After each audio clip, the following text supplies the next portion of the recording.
The sun beat down mercilessly on the dry, cracked earth of New Mexico territory. It was 1874, and James Collier stood on his porch, looking out at what remained of his dream. The ranch that he'd poured his heart and savings into was dying, just like everything else he'd ever loved. His wife had passed 3 years ago from fever. They'd never been blessed with children.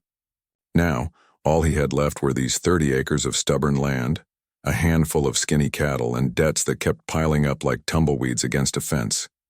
James was 42 years old, but felt twice that age. His hands were calloused and scarred from years of hard work that seemed to lead nowhere. Every morning, he woke up wondering if this would be the day the bank finally took everything. Every night he fell asleep too exhausted to care. The land around his ranch had emptied out over the past 2 years.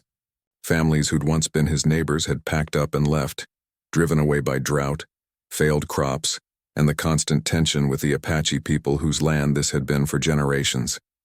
James understood why they left. Life here was hard and it was dangerous. The Apache didn't take kindly to settlers claiming their hunting grounds and water sources, but James had nowhere else to go.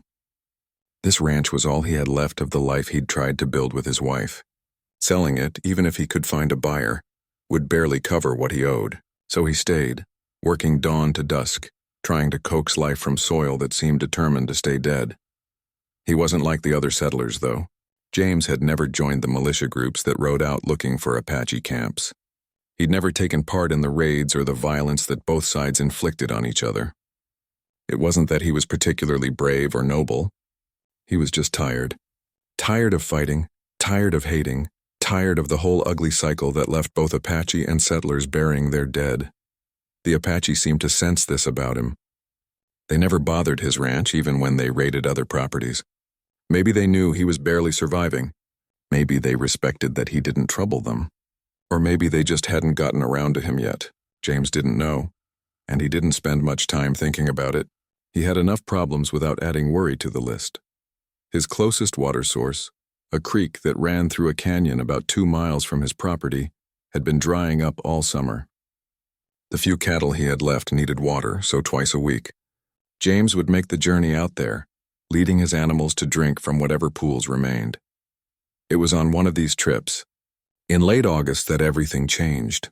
The morning had started like any other. James woke before dawn, made himself some weak coffee, and chewed on a piece of dried beef that was more leather than meat. He gathered his 4 remaining cattle and started the slow walk toward the canyon. The air was already hot, and by the time the sun was fully up, heat waves shimmered across the desert floor. As he approached the canyon, something felt different. The air had a strange quality to it, heavy and electric. James had lived in this territory long enough to recognize the signs. A storm had passed through during the night, somewhere up in the mountains. That meant flash floods in the canyons. It was dangerous, but also a blessing. The pools would be refilled. He led his cattle down the rocky path into the canyon, listening to the sound of his boots scuffing against stone. Everything seemed normal at first. The sun was bright overhead. A hawk circled lazily in the distance. His cattle moved slowly, their ribs showing through their hides. Then he heard it. A cry. Faint but unmistakably human. And young. James stopped, his heart suddenly pounding. His first instinct was to turn back. Nothing good came from investigating strange sounds in Apache country. But the cry came again, desperate and afraid. It was a child's voice. Maybe 2 voices, hard to tell with the way sound bounced off the canyon walls. He tied his cattle to a mesquite bush and moved toward the sound. His boots slipped on rocks still wet from the flood. As he rounded a bend in the canyon, he saw them. 2 young girls, Apache by their clothing and hair, trapped on a narrow ledge about 15 feet down a steep ravine. The flash flood had carved out the earth beneath them, leaving them stranded. Below them, jagged rocks jutted up from the canyon floor. One wrong move and they'd fall to serious injury or worse. The older girl, maybe 12 years old, was holding on to her sister, who looked about 10. Both were soaked, shivering despite the heat, and covered in scrapes and bruises. When they saw James, the older girl pulled her sister closer, her eyes wide with fear. James knew he should walk away. If Apache warriors found him anywhere near these girls, they'd assume the worst. He'd be killed before he could explain, and if any settlers found out he'd helped Apache children, he'd be branded a traitor.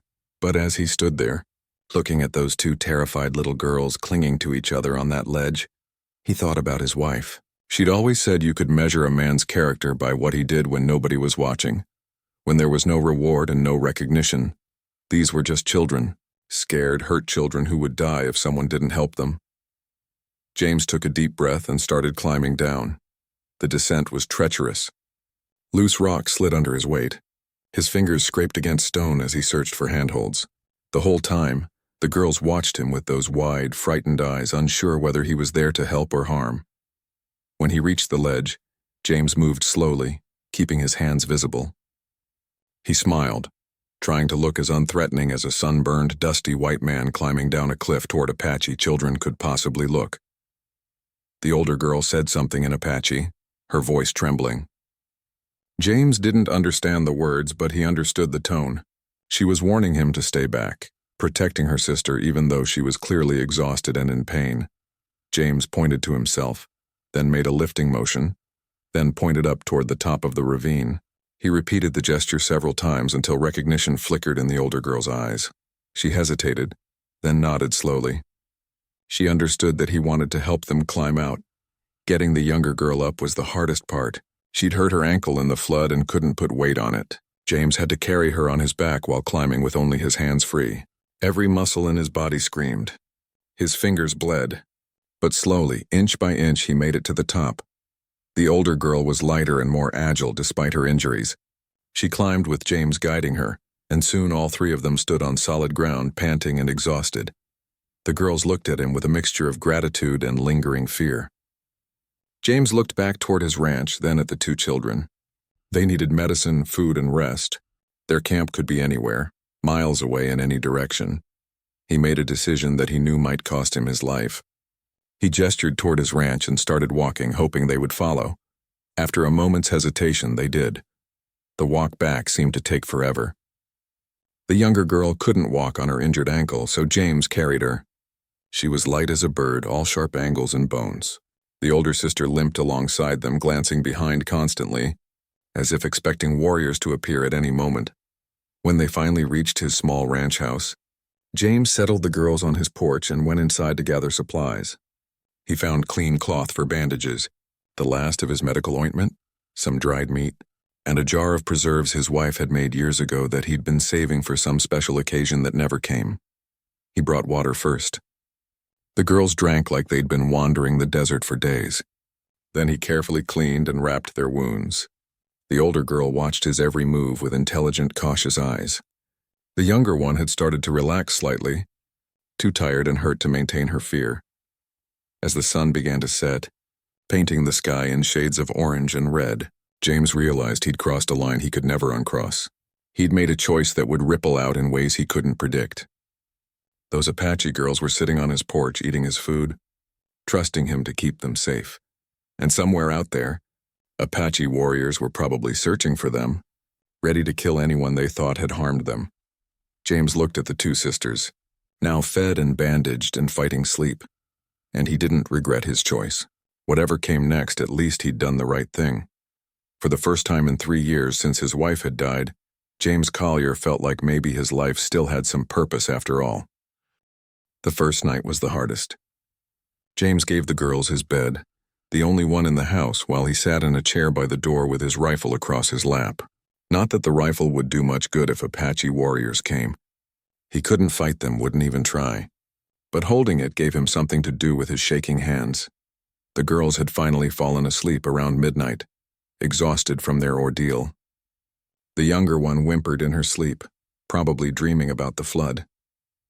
The older sister kept one hand on her sibling even while unconscious, still protecting her. James didn't sleep at all. Every sound outside made his heart jump. The wind rattling the shutters, a coyote howling in the distance, his own cattle shifting in their pen. Each noise could be Apache scouts approaching. Each moment could be his last. But as the hours crawled by and nothing happened, James started to think. Really think about what he'd done and what came next. These girls had families. Parents who loved them, brothers and sisters who were probably crying for them right now. Somewhere out there, an Apache mother was experiencing the worst nightmare any parent could face, not knowing if her children were alive or dead.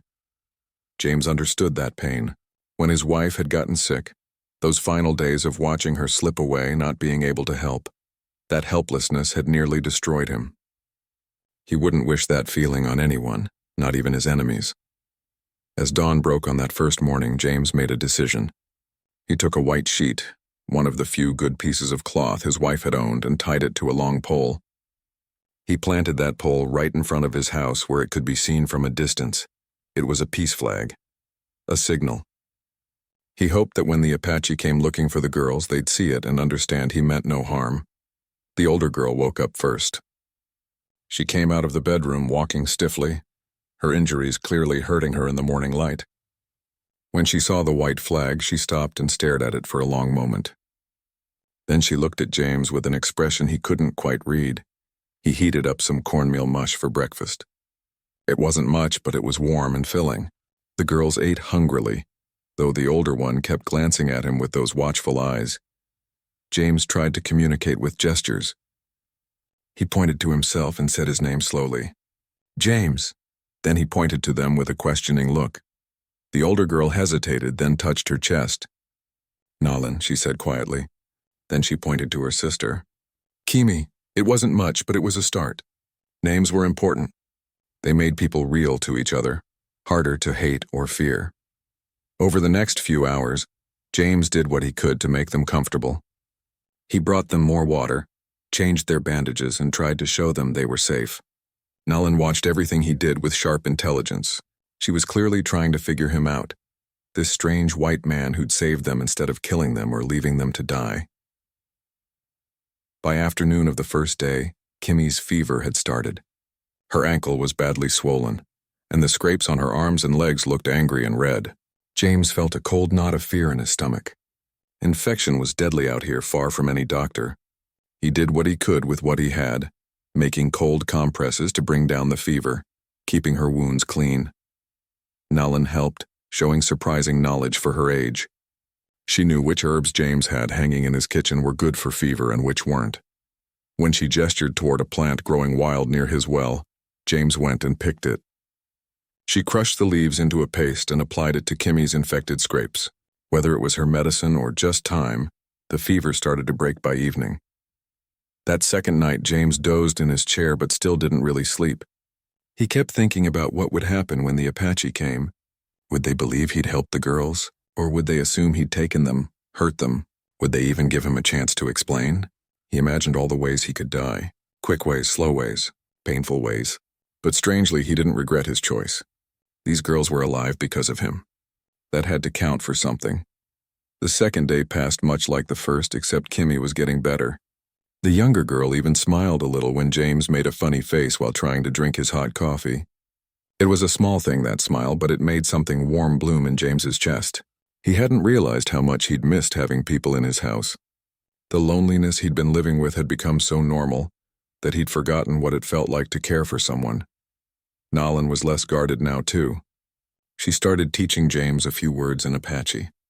The word for water, the word for thank you, the word for friend. Her voice was soft but clear, and she had patience when he messed up the pronunciation. In return, James taught them some English words: horse, house, food, safe. The girls picked up the new language faster than he picked up theirs. Nolan especially had a gift for it. She'd repeat the words carefully, testing them in her mouth until she got them right.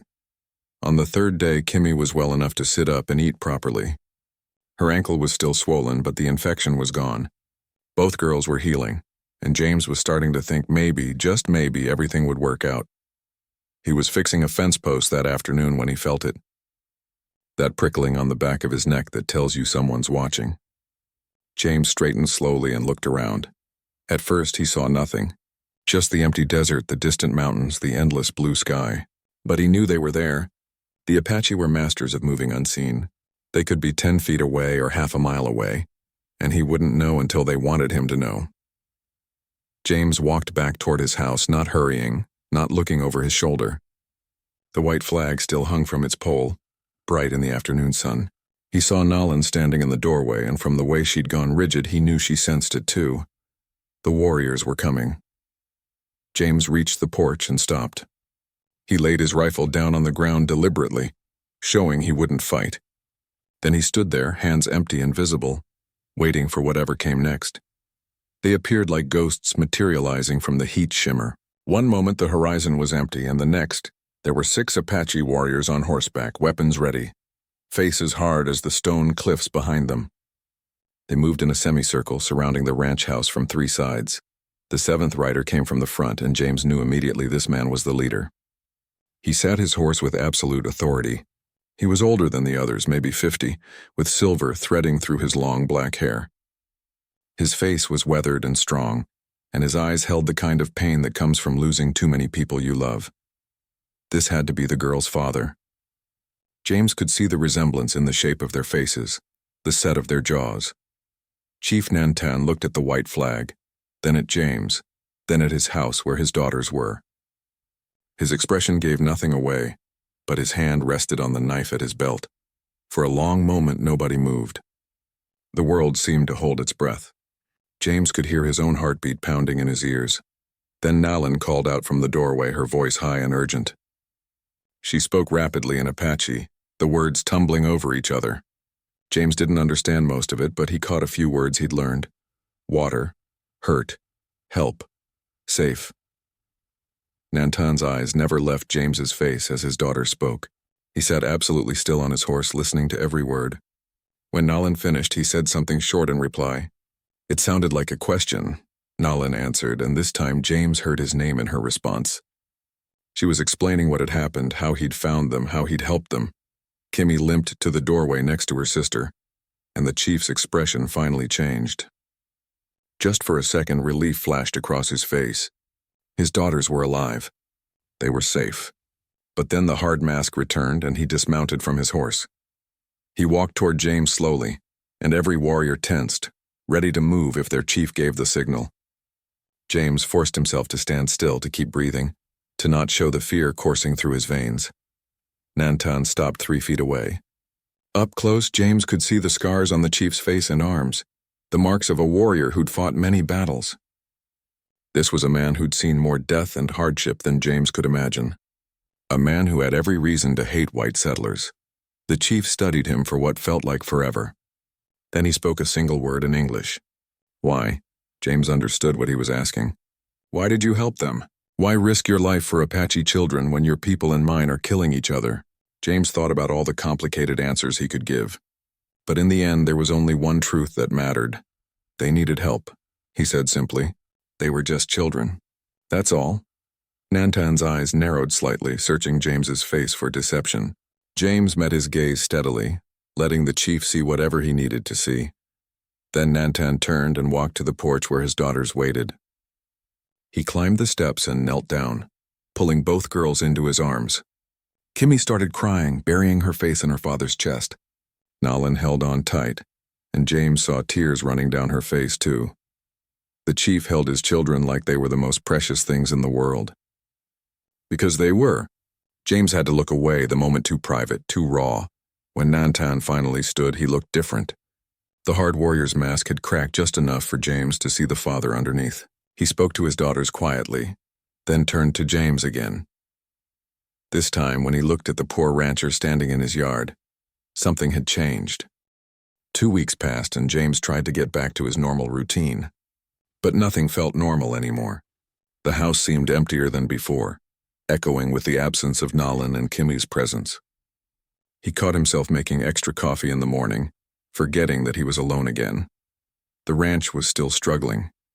His cattle were still too thin. The debt still piled up, but something inside James had shifted. For the first time in years, he felt connected to something larger than his own survival. He'd made a difference. He'd saved 2 lives. That meant something. His neighbors, the few who remained in the territory, had heard rumors about what happened. Old Bill Thompson, whose ranch was 10 miles east, rode over one afternoon with suspicion written all over his weathered face. "Heard you had Apache visitors," Thompson said, not bothering with pleasantries. "Heard you was harboring their young ones." James kept his voice even. "Found 2 girls caught in a flash flood. Helped them home. That's all?" Thompson spat tobacco juice into the dirt. "That's all? You consorting with the enemy, Collier. That's how folks will see it. That's how I see it." They were children, Bill. Hurt children. Apache children grow up to be Apache warriors, Thompson shot back. Every one of them would slit your throat if given half a chance. You're a fool if you think different. James felt anger rising in his chest but forced it down. Think what you want, Bill. I did what I thought was right. Thompson shook his head in disgust. You've gone soft in the head, Collier. Living out here alone too long. Mark my words, those savages will turn on you first chance they get.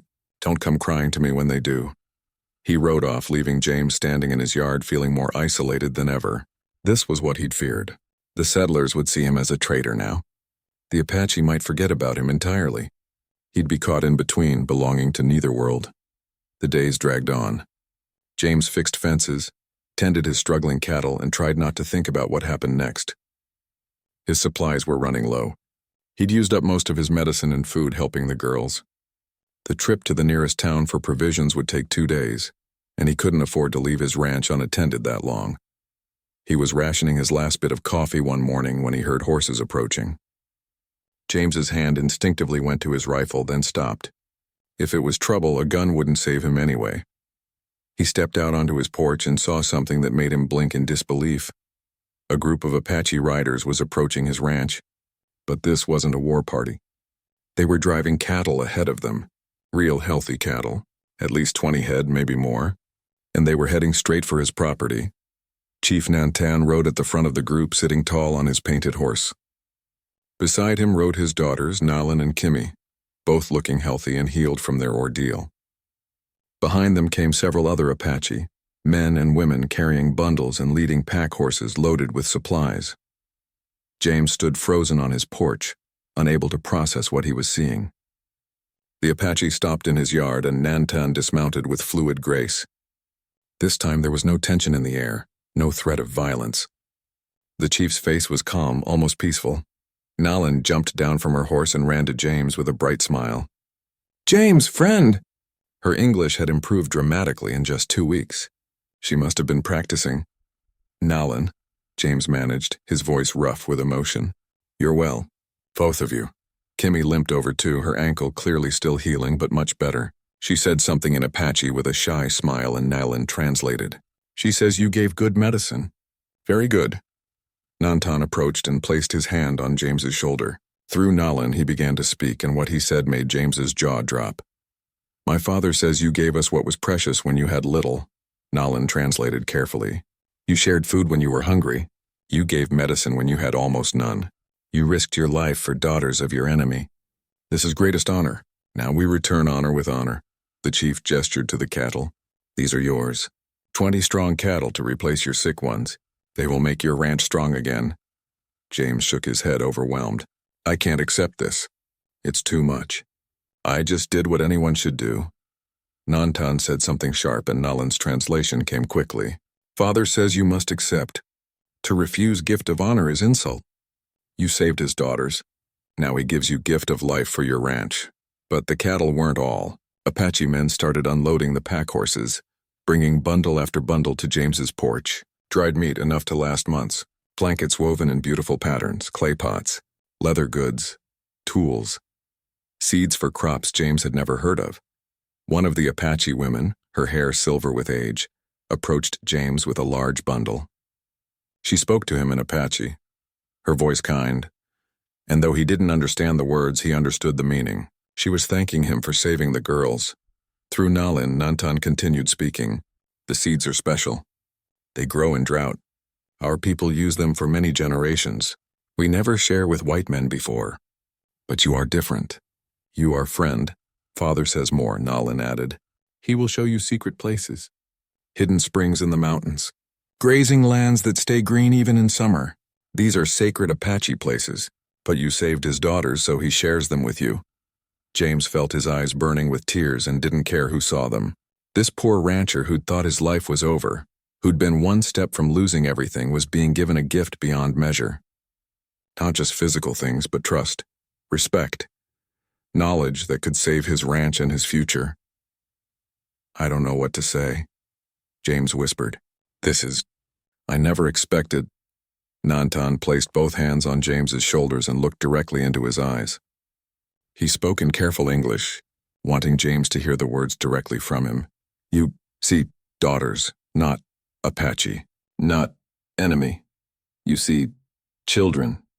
You see people. He struggled with the next words, then continued in Apache while Nolan translated.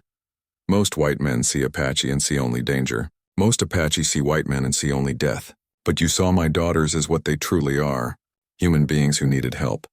That is great wisdom. That makes you brother to me. The chief pulled a leather cord from around his neck. Hanging from it was a small carved stone, smooth and dark. He placed it around James's neck. This mark says you are under protection of my band. Any Apache who harms you answers to me. You are family now. James touched the stone, feeling its weight. Family. He hadn't had family since his wife died. The word hit him harder than he expected. The Apache stayed for several hours. The men helped James build a better pen for his new cattle. The women showed him how to plant the drought-resistant seeds they'd brought. Children ran around the ranch, bringing life and laughter to a place that had been silent for too long. Kimi stayed close to James, still shy but clearly comfortable with him. She showed him a doll she'd made, and even with the language barrier, James understood she was sharing something important. He admired the doll seriously, treating it with the respect you'd show any artist's work, and her face lit up with pride. Nolan had become his translator, moving between the Apache and James with ease. Father wants you to understand, she said. What you did was very brave. You could have left us to die. Safer for you, but you chose danger to save us. That is true courage. It didn't feel brave, James admitted. It just felt like the only thing to do. Nolan smiled. That is what makes it brave. You didn't think. You just acted from heart. As the afternoon wore on, Chief Nantan took James aside and spoke to him seriously. Nolan came to translate. Father wants to teach you about the land, the hidden places. But this is secret knowledge. You must swear never to tell other white men. Many settlers would use this knowledge to hunt our people or take sacred places. You understand? James nodded solemnly. I swear. I'll never betray your trust. Over the next hour, Nantan shared knowledge that Apache people had gathered over centuries. He drew maps in the dirt showing where springs flowed year-round, hidden in canyons most white men would never find. He explained which valleys stayed green even in the worst droughts. He taught James to read signs in the land that would lead him to water and grass. Your cattle are strong now, Nantan said through Nolan. With this knowledge, they will stay strong. Your ranch will grow. You will not fail. As the sun began to set, the Apache prepared to leave. But this parting felt different from the last one. There was no finality to it. Nolan hugged James goodbye and promised to visit again soon to continue teaching him Apache words. Kimi gave him a small woven bracelet she'd made, pressing it into his hand with a serious expression. James tied it around his wrist immediately, and her smile could have lit up the darkening sky. Chief Nantan clasped James's arm in the warrior's grip. You saved my daughters. Now you are my brother. My people are your people. You need help, you send message. We come. Same to you, James said, meaning every word. You or your people need anything, you come here. What little I have is yours. The chief nodded, respect clear in his eyes. Then the Apache rode away into the twilight, leaving James standing in his yard surrounded by gifts, his new cattle grazing peacefully in his improved pen, and his heart fuller than it had been in years. That night James lay in his bed, unable to sleep from sheer amazement at how his life had turned around. His ranch had gone from failing to why. The transformation of James's ranch didn't happen overnight, but it happened steadily. The 20 cattle that Chief Nantan had given him were strong and healthy, unlike his previous skinny herd. With the knowledge of hidden springs and green valleys the chief had shared, James could keep them well fed and watered even as the drought continued to plague the territory. Within 3 months, his ranch went from barely surviving to actually thriving. The cattle grew fat. The drought-resistant crops the Apache had taught him to plant sprouted in neat rows. For the first time since his wife died, James had enough food that he didn't go to bed hungry. But the real change wasn't in his material success. It was in what his ranch was becoming. Nolan visited often, sometimes with her father, sometimes with her mother and Kimi, sometimes with other Apache families. She'd become fascinated with English and spent hours teaching James Apache words while he taught her more of his language. Her quick mind soaked up everything like dry earth soaking up rain. "Why do you want to learn so much English?" James asked her one afternoon as they sat on his porch. Nalan's face grew serious beyond her years.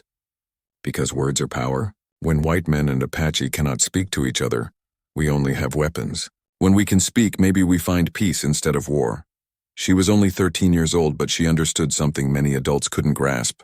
Communication was the first step to understanding. Understanding was the first step to peace. Through Nalan, James began to learn about Apache culture. He learned that the Apache weren't one people but many bands, each with their own territories and traditions. He learned about their spiritual beliefs, their connection to the land that white settlers saw as empty wilderness. He learned their stories, their music, their way of seeing the world, and through James, the Apache learned about the settlers. Not the violent militias or land-hungry ranchers who pushed them off their territories, but ordinary people trying to build lives in a hard land. People with families and hopes and fears just like them. One day, about 4 months after he'd saved the girls, something unexpected happened. A settler family showed up at James's ranch looking desperate and scared.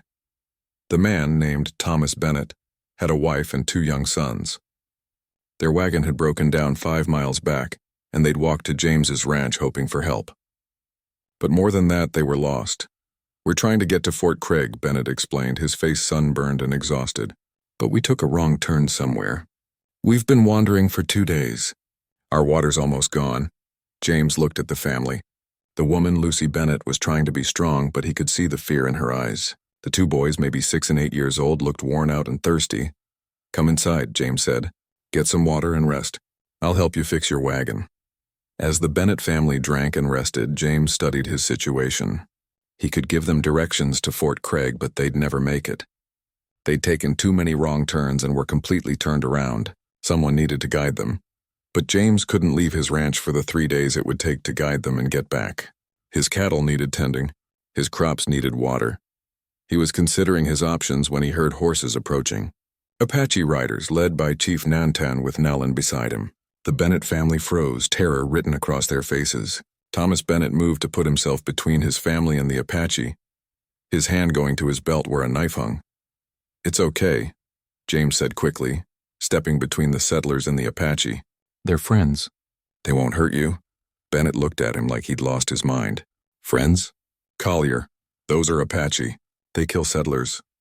"Some Apache kill some settlers," James said calmly. "Some settlers kill Apache. But these people are my friends. I promise you you're safe." Nantan had stopped his horse, clearly sensing the tension. Nalan slid down and came to James's side. "What's wrong?"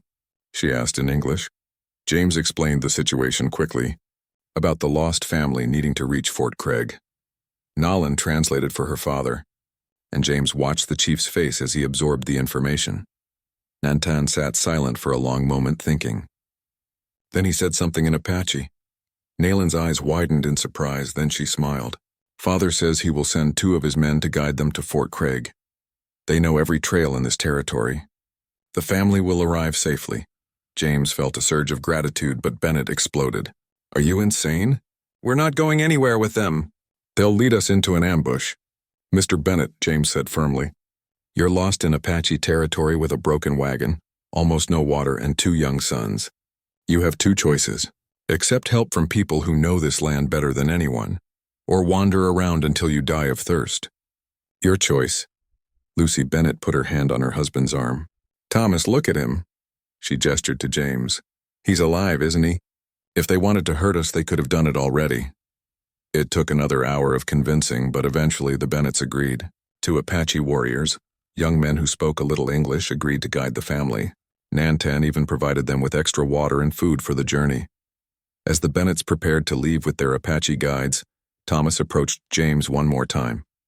"I still think you're crazy, Collier, but if we make it to Fort Craig alive, I'll owe you more than I can ever repay."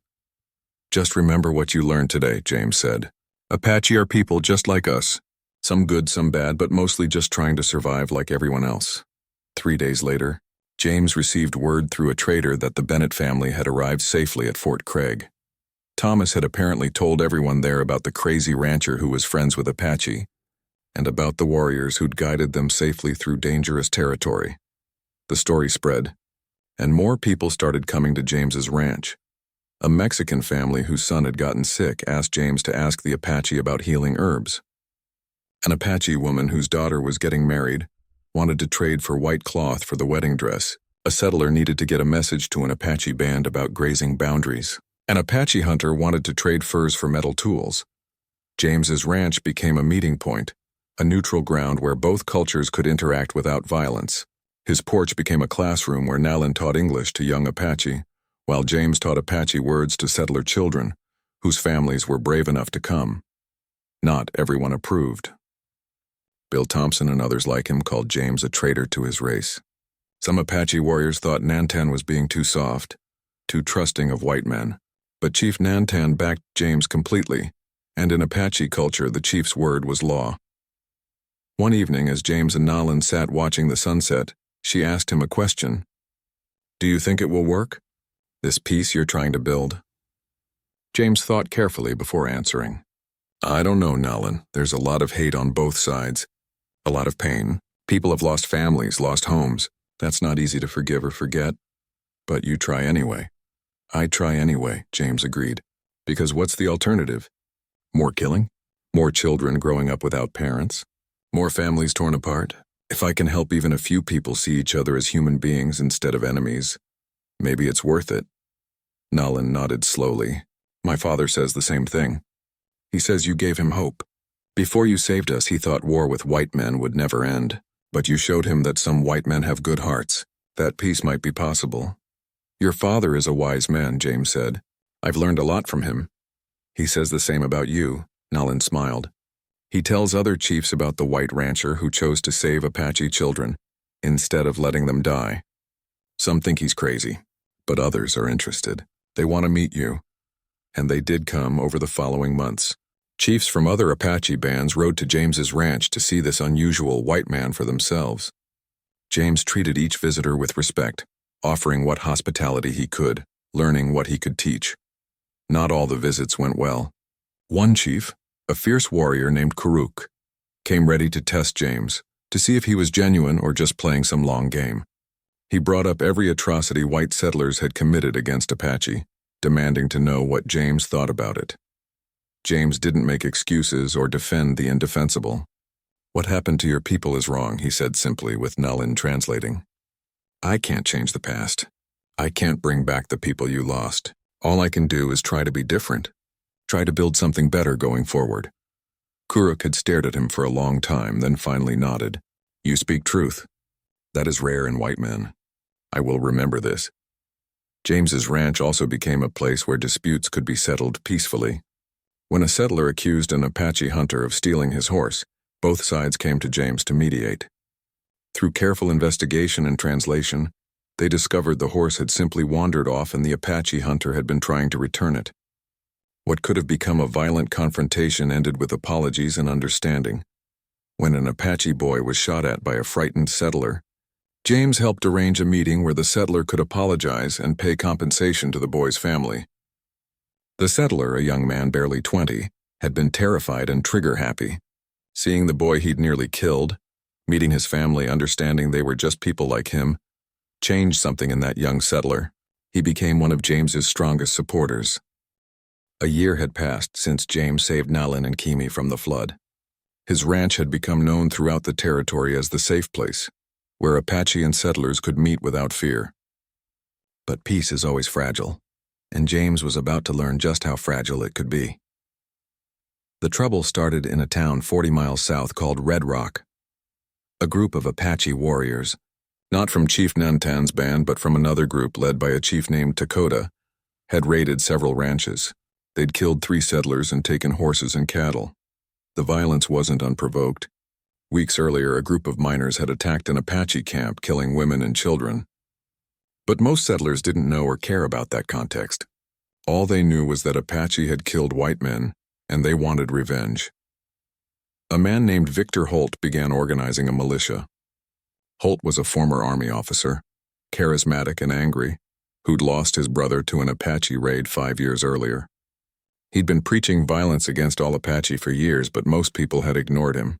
Now, with fresh blood spilled, his message found eager ears. Word reached James through a terrified Mexican trader who'd overheard Holt's plans. The militia was forming, gathering weapons and men. They planned to attack the nearest Apache camp, which happened to be Chief Nantan's people. The fact that Nantan's band had nothing to do with the Red Rock raids didn't matter to Holt. To him, all Apache were guilty. James felt his blood run cold. Nantan's camp held not just warriors but families, women, children. Nalin and Kimmy would be there. He immediately rode to the Apache camp to warn them. Nalin met him at the edge of the camp, her face lighting up when she saw him before reading the urgency in his expression. "What's wrong?" James quickly explained about Holt's militia, about the planned attack. Nalin's face went pale and she ran to get her father. Chief Nantan listened to James's warning with a grave expression. He asked questions through Nalin about how many men, what weapons, when they might attack. Then he called a council of his warriors. James sat outside the chief's shelter waiting, his mind racing. He could hear the heated debate inside, voices rising and falling in passionate argument. When Nantan finally emerged, his face was troubled. "My warriors want to move camp," Nalin translated, "but Father says no. He says if we run, we look guilty. We look weak. Other settlers will think they can chase us from our land whenever they want. But if you stay, Holt will attack," James protested. "He has at least 30 men, maybe more. They're armed and angry." "We are warriors," Nantan said through his daughter. "We will defend our families." James understood the chief's position, but he also understood that a battle between Holt's militia and Nantan's warriors would destroy everything they'd built. Even if the Apache won, it would prove to other settlers that Apache were dangerous. The fragile peace James had been building would shatter like glass. "There has to be another way," James said desperately. Nalin looked at him with her intelligent eyes. "What way?" "Father has tried peace. He has protected settlers who came to you. He has stopped young warriors from revenge when settlers killed our people, but white men still see only enemies." James stood there feeling helpless. Then an idea began to form, crazy and probably doomed to fail, but the only option he could see. "I'll stop them," he said. Nantan's eyes narrowed. "How?" "I'll go to the militia. I'll talk to them. Make them understand that attacking your camp will only bring more violence, more death on both sides." The chief shook his head. "They will not listen, and they may kill you for trying to protect Apache." "Maybe," James admitted, "but I have to try. If they attack your camp, everything we've built is destroyed. All the peace, all the understanding, all the people we've helped see each other as human beings instead of enemies. All of it ends." Nalin translated her father's response. "Why, this is not your fight. You owe us nothing more. You have already given us everything. You're my family," James said simply. "That makes it my fight." Something flickered in Nantan's eyes, respect, concern, sadness. He placed his hand on James's shoulder and spoke at length in Apache. Nalin's voice was thick with emotion as she translated. "Father says you are the bravest man he has known, that you have honor greater than many warriors. But he cannot ask you to risk your life for us again." "You're not asking," James said. "I'm choosing." That night, James rode toward Red Rock, his heart pounding but his resolve firm. He knew what he was riding into.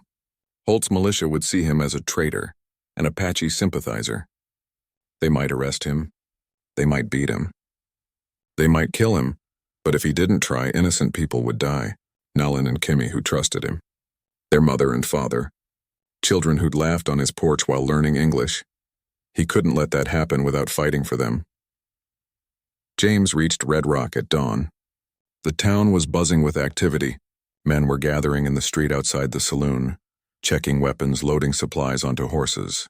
James recognized several faces, including Bill Thompson, his old neighbor who'd called him a fool.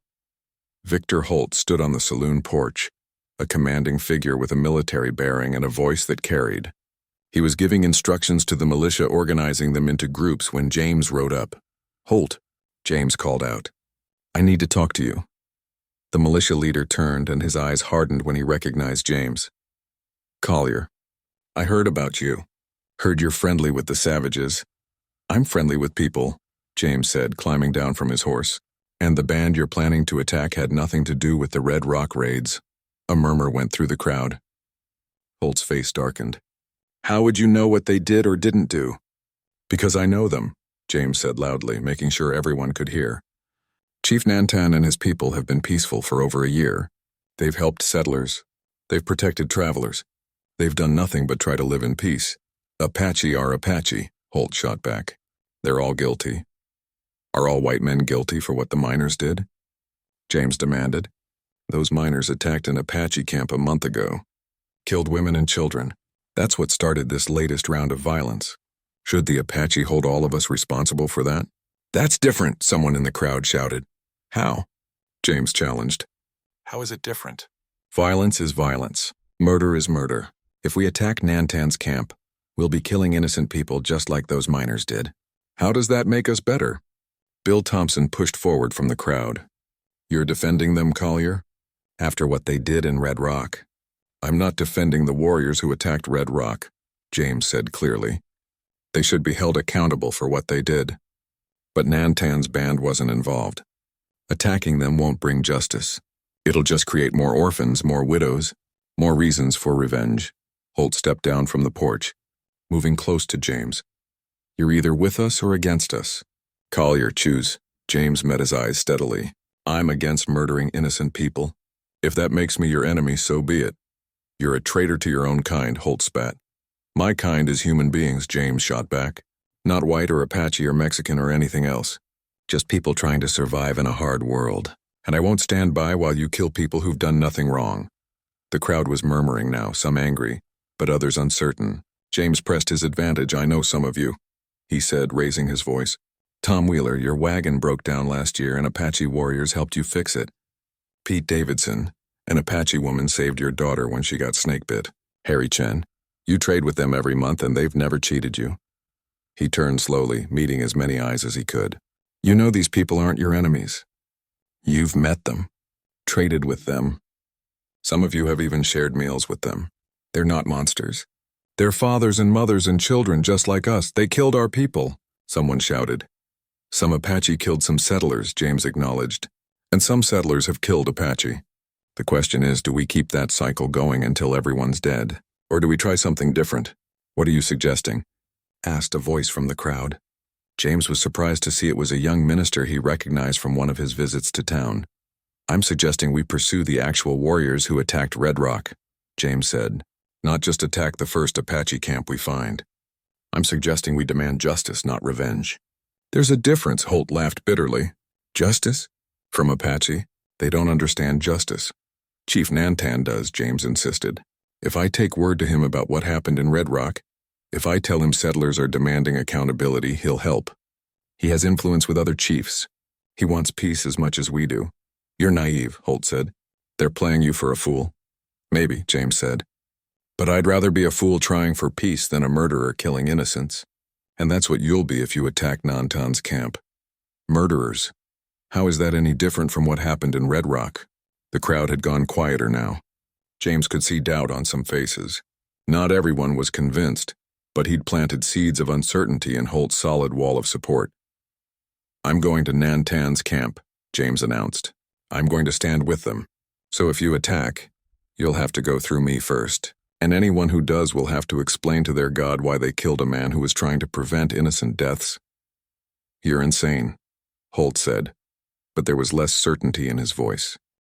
The sun climbed higher as James and the settlers who'd joined him stood in Chief Nantan's camp, waiting to see if Victor Holt would follow through with his threat. The Apache warriors prepared their weapons quietly, while women and children were moved to a more protected area of the camp. It was the strangest scene James had ever witnessed. White settlers and Apache warriors, people who'd been enemies for generations, standing together preparing to defend the same ground. The tension was thick enough to cut with a knife. Tom Wheeler stood near James, nervously checking his rifle. Collier, I hope you know what you're doing. If Holt comes and we're standing with Apache, we'll be marked as traitors for the rest of our lives. Would you rather be marked as a murderer? James asked quietly. Wheeler had no answer to that. Hours passed. The sun beat down mercilessly. Children who'd been playing earlier now huddled near their mothers, sensing the tension. Kimmy stayed close to Nolan, who stayed close to James. The young girl had become almost like a shadow to him over the past year. Are you scared? Nolan asked James in English. Her language skills had grown remarkably good. Terrified, James admitted honestly. But sometimes you have to do what's right even when you're scared. Especially when you're scared. You taught me that, Nolan said. When you saved us from the flood, you were scared then too. I could see it. But you climbed down anyway. James smiled despite his fear. Guess I haven't gotten any smarter since then. No, Nolan said seriously. You've gotten braver. The first time you saved 2 girls. Today you're trying to save everyone. Around noon, Apache scouts rode in fast, their horses lathered with sweat. They spoke rapidly to Chief Nantan, pointing back the way they'd come. The chief's face remained impassive, but James saw his jaw tighten. Holt's militia is coming, Nolan translated. About 15 men. They're 2 miles away, 15 men. Holt had started with over 30. That meant James's words had convinced more than half to stay behind. But 15 armed and angry men could still do terrible damage. Nantan began giving orders to his warriors, positioning them strategically around the camp. Then he turned to James and the settlers who'd come with him. Through Nalan, he said, "You should not fight. You came to prevent war, not join it. Take the women and children and go to Collier's ranch. We will defend our camp." James shook his head. "We stand together or this means nothing." The minister, whose name was Daniel Frost, stepped forward. "The chief is right, Collier. We came to stop violence, not participate in it. If there's shooting, men will die. That's not what we want." "Then we stop them before the shooting starts," James said, an idea forming in his mind. "Reverend Frost, how good are you at giving sermons?" Frost looked confused. "What? Can you talk? Really talk the way you do in church? Make people think about their souls and what's right and wrong? I suppose, but what does that have to do with—" "Come with me," James interrupted. "And bring that Bible you always carry. We're going to meet Holt's militia before they reach this camp." Chief Nantan tried to object, but James was already moving. Nolan ran after him, refusing to be left behind. Pete Davidson and Tom Wheeler exchanged glances and followed. Reverend Frost clutched his Bible and hurried to catch up.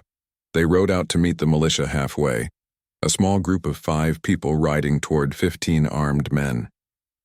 James could see Holt at the front, his face hard with determination. When the militia leader saw them coming, he raised his hand and his men stopped. The 2 groups faced each other across 50 yards of dusty ground. James rode forward alone until he was close enough to talk without shouting. "Turn back, Holt," James said. "It's not too late. Get out of the way, Collier. This doesn't concern you anymore." "It concerns all of us," James said. "Every person in this territory. What you do today will echo for years. If you attack that camp, you'll start a war that'll consume everyone. More raids, more deaths, more children growing up as orphans. Is that what you want your legacy to be?"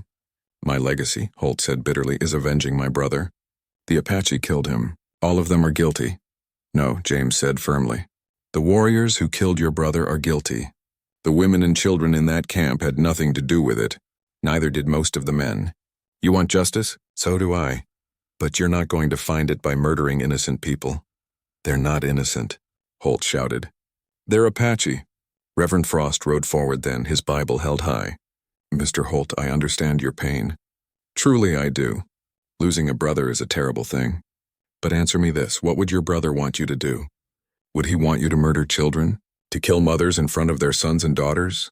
Don't you preach at me," Holt snarled. "I'm not preaching," Frost said calmly. "I'm asking you to think. To really think about what you're about to do. Those people in that camp are human beings created by the same God who created us. They love their children just like we do. They fear death just like we do. They have hopes and dreams just like we do. They killed our people," one of the militiamen shouted. "Some Apache killed some of our people," James corrected. "And some of our people have killed Apache. I've heard the stories from both sides now. There's blood on everyone's hands. The question is, when does it stop? When do we say enough is enough?" "It stops when they're all dead or driven off our land," another militiaman said. "It's not our land," James said quietly. "It was theirs first. We took it from them. I'm not saying that makes everything they've done right, but we're not innocent victims here either." Tom Wheeler rode forward to join James. "I was ready to ride with Holt this morning. I was angry and wanted revenge. But Collier asked me something that changed my mind. He asked if attacking innocent people would bring back the ones we lost. It won't. It'll just create more death, more grief. I came west to build a life," Pete Davidson added, "not to become a murderer. That's what we'll be if we attack that camp. Murderers. Our children will grow up knowing their fathers killed women and children. Is that the example we want to set? James could see doubt beginning to show on some of the militiamen's faces. Not Holt's face, though. The militia leader's anger seemed to burn hotter with every word spoken against his plan. "You're all cowards," Holt spat. "Cowards and traitors. My brother's blood cries out for justice, and you want to protect his killers." "I want to find his actual killers," James said. "The warriors who raided Red Rock came from Chief Dakota's band, not Chief Nantan's.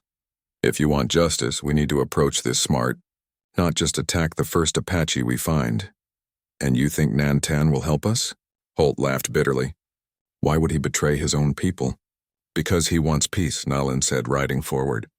Her English was accented but clear. James tried to wave her back, but she ignored him. "My father is Chief Nantan. He has tried to make peace with settlers for many seasons. He has protected your people. He has stopped young warriors from seeking revenge when settlers killed Apache. He has done everything to show he wants no more war."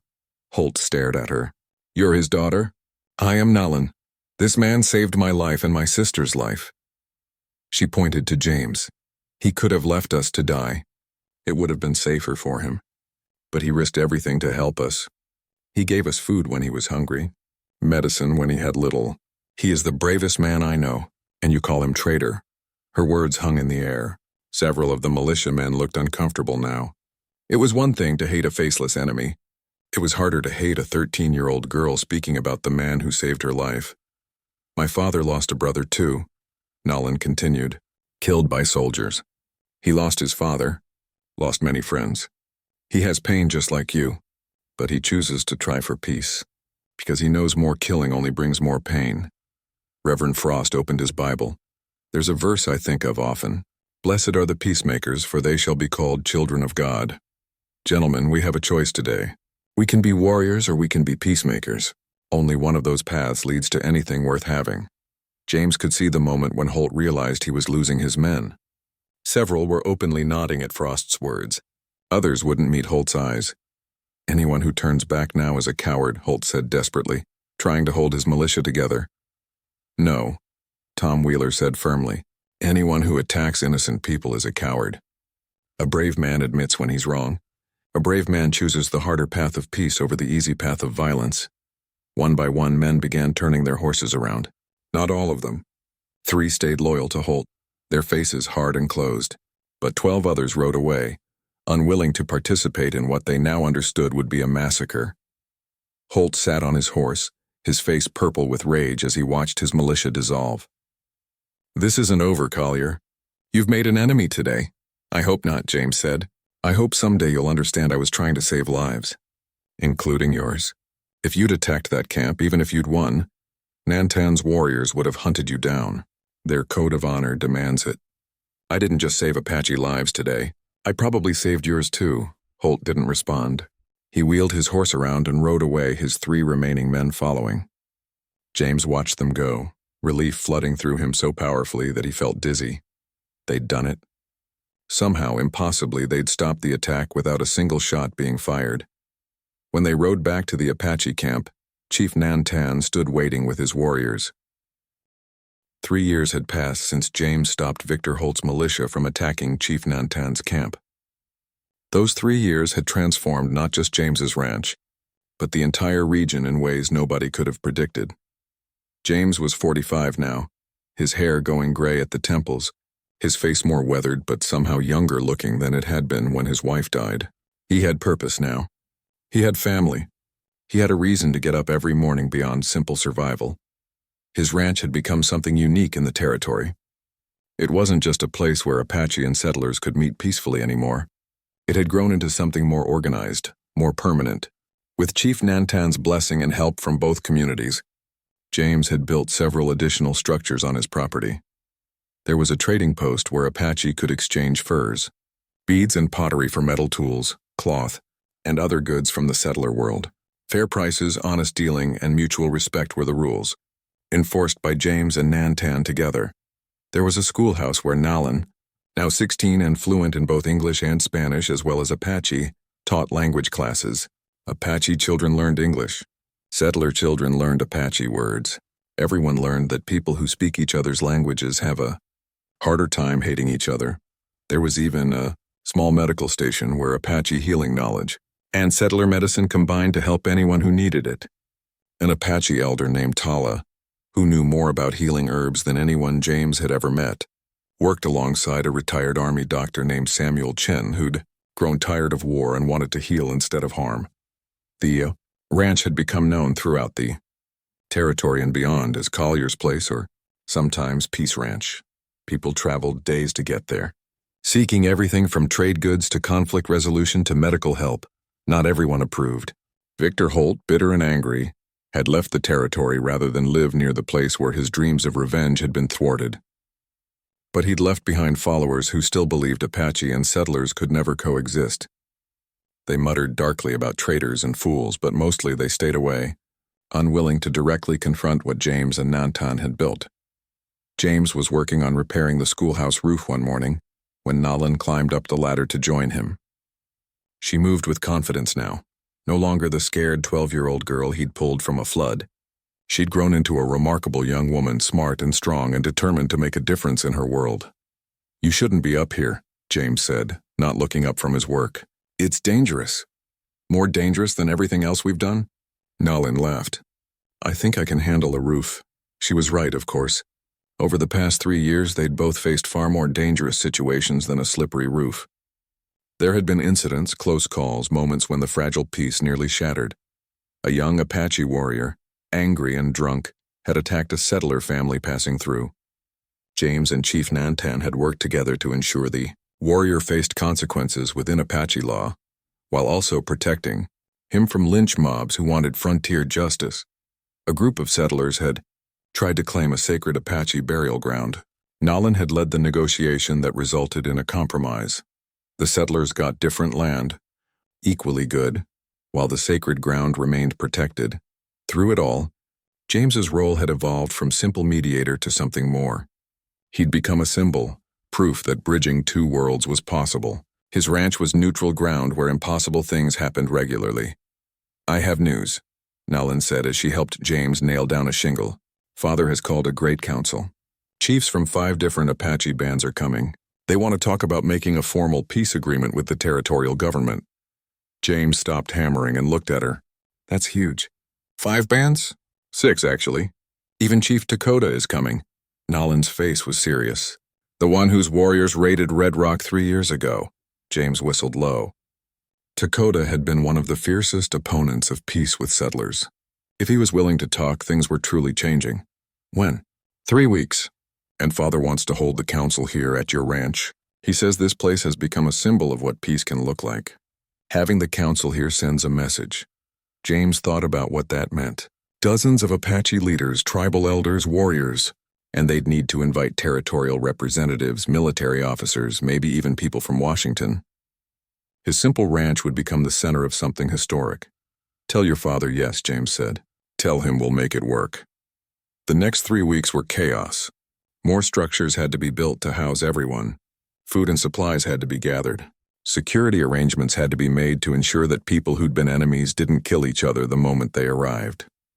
James worked from dawn until long after dark every day. Chief Nantan and his people helped, but also the settler community stepped up. Tom Wheeler organized a building crew. Reverend Frost arranged for food supplies. Pete Davidson used his connections to ensure the territorial governor would send representatives.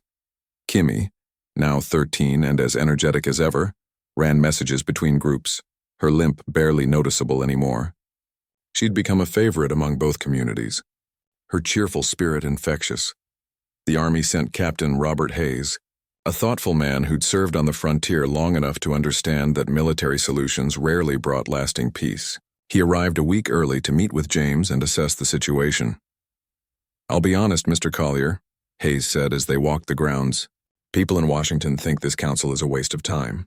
They think the Apache will never agree to real peace terms." "And what do you think, Captain?" James asked. Hayes was quiet for a moment, watching Apache and settler children playing together near the schoolhouse. "I think those children are proof that peace is possible. Whether the politicians will be wise enough to support it, that's another question." The day of the council arrived. James woke before dawn, his stomach churning with nervousness. So much rode on this. If the council succeeded, It could bring real, lasting peace to the territory. If it failed, it might shatter the fragile trust that had been built. Chiefs began arriving throughout the morning. Chief Nantan welcomed each one personally, with James at his side. Some chiefs greeted James warmly, having heard stories about him. Others regarded him with suspicion, unsure what to make of a white man who stood so close to their people. Chief Dakota arrived last, riding at the head of a group of fierce-looking warriors. He was younger than Nantan, maybe 40, with scars across his face and arms that told of many battles. His eyes were hard and his expression gave nothing away. He dismounted and stood before James, studying him intently. James met his gaze steadily, remembering Nalan's advice. Among Apache, looking away first showed weakness. Finally, Dakota spoke in Apache. One of his warriors translated. "You are the one who stopped the militia from attacking Nantan's camp." "I am," James said simply. "Why?" "Nantan's people are not your people." "They are now," James replied. "And even if they weren't, attacking innocent people is wrong no matter who they are." Dakota grunted, still studying him. "My warriors killed settlers at Red Rock. Do you think that was wrong?" It was a test and James knew it. The wrong answer here could destroy everything. "I think your warriors were responding to the massacre at your camp by the miners. I think pain creates more pain, violence creates more violence. I think it was wrong for the miners to attack your people, and I think it was wrong for your warriors to attack settlers who had nothing to do with that. I think the whole cycle is wrong, and I think we all lose as long as it continues." Dakota was silent for a long time. Then unexpectedly he smiled. It was a hard smile, but genuine. "You speak truth even when truth is dangerous. That is rare in any man, white or Apache. I will listen to what you have to say at this council." The council itself was held in a large open area James and his helpers had prepared. Chairs had been arranged in a circle, Apache style, so that no one sat above anyone else. Everyone was equal here. It took 2 full days of talking. Sometimes the discussions were calm and productive. Sometimes they became heated, with voices raised and old grievances aired. More than once, James thought everything would fall apart, but each time tensions rose too high, something would happen to bring it back. Nalan would remind everyone why they'd come. Captain Hayes would offer a reasonable compromise. Chief Nantan would speak words of wisdom that cut through anger to reach understanding. On the second evening, as the sun set in brilliant colors across the New Mexico sky, they reached an agreement. It wasn't everything anyone wanted, but it was something everyone could accept. The Apache would be given specific territories that would be protected, places where they could live according to their traditions. In exchange, they would stop raids on settlers and work toward peaceful coexistence. There would be a formal system for resolving disputes, with James's ranch serving as neutral ground where grievances could be brought and addressed fairly. It wasn't perfect. There were details that still needed work. But it was a real agreement, signed by 6 Apache chiefs and the territorial governor's representatives. It was historic. That night there was a celebration. Apache drums played alongside settler fiddles. People from both cultures danced, ate together, and for one evening, forgot about the divisions that had separated them. 20 years had passed since James Collier climbed down a ravine to save 2 Apache girls. He was 62 now, his hair completely gray, his body moving slower than it used to. But his eyes still held that spark of kindness that had defined his life. The ranch had grown far beyond anything James could have imagined. What started as one man's struggling homestead had become a thriving community. There were now over 50 permanent structures on the property. The trading post did business with people from 3 territories. The school taught over 100 children. The medical station had expanded to include a full hospital. But the real growth was harder to measure. It lived in the hearts and minds of people who'd learned that enemies could become friends. It showed in the faces of children who'd never known a time when Apache and settlers were at war. James sat on his porch on a cool autumn morning, watching the sun rise over the land he'd come to love. His bones ached more these days, and he moved with the careful deliberation of a man who knew his time was growing short. But he was content, more than content. He was at peace. A rider approached from the direction of the Apache settlement. As the figure drew closer, James smiled. It was Nalan, though she went by both her Apache name and an English name now, Nalan Hayes.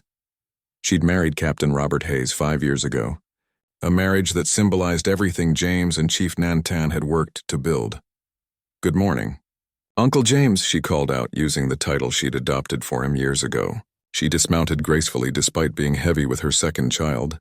"Morning, Nolan. Should you be riding in your condition?"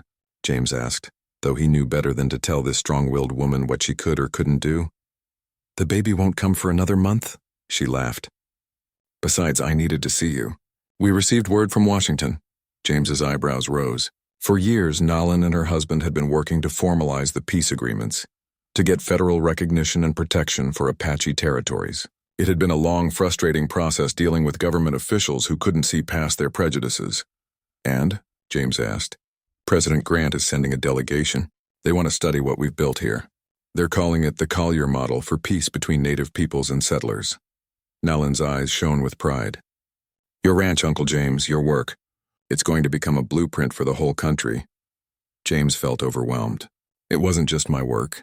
It was your father's work. Yours. Captain Hayes. Everyone who chose peace over violence." "We know that," Nolan said, settling into the chair beside him.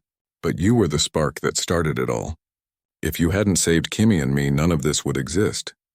As if summoned by her name, Kimmy appeared from the schoolhouse where she now taught alongside Nolan.